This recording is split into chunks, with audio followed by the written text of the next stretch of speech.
Okay, so today we're going to go over solving quadratic equations.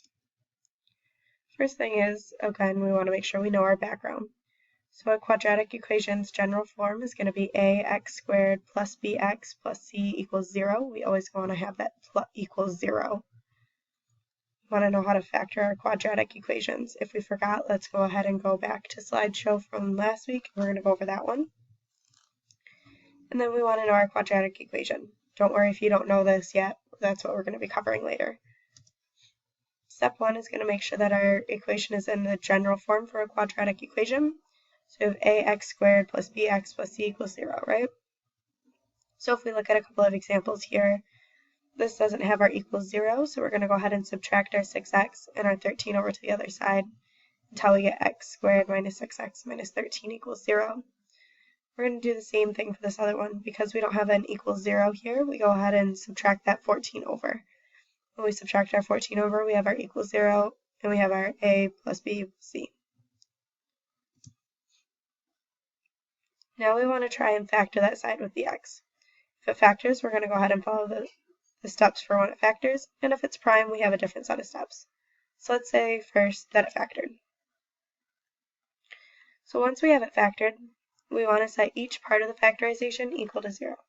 And that's because if you have two numbers multiplying together to equal 0, the 0 property tells us that at least one of them must be 0. So we have x minus 2 equals 0. So if this was 0 times whatever that number that ends up being, we have 0.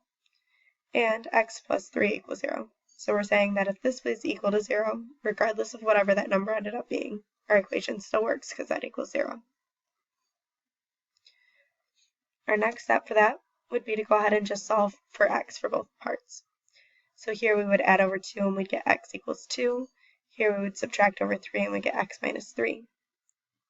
And congratulations, you're done. Both 2 and negative 3 are our answers. Well, let's go back a couple slides. What happens if our x part was prime? We have different steps to follow. So our first thing is going to be to identify our a, b, and c again.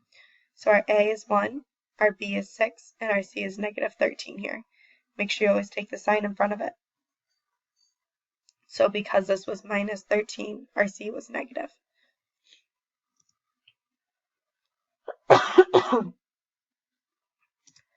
Okay, the next step is going to be to meet our new friend, our quadratic equation.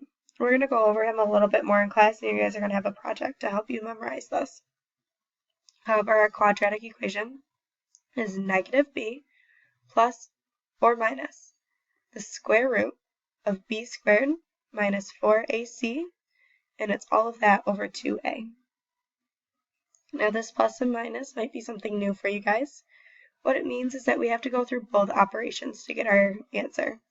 So we're going to have negative b plus the square root of all of this, and we're going to have negative b minus the square root of all of this.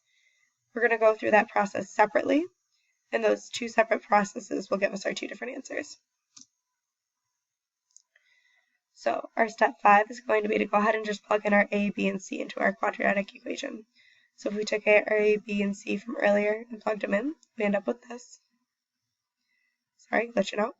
We end up with this. And so what we're going to do here is we're going to go ahead and plug in our calculators. 4 times 1 times negative 13. And then subtract that from the square root of 6. From the square of 6, and we're going to square root that whole answer. And then we'll do negative 6 plus that answer, divide by 2, and negative 6 minus that answer, and divide by 2.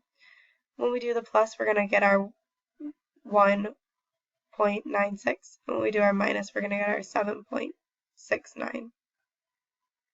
Or negative 7.69, yeah. Alright, and that's how our two different ways of factoring a quadratic equation and solving a quadratic equation.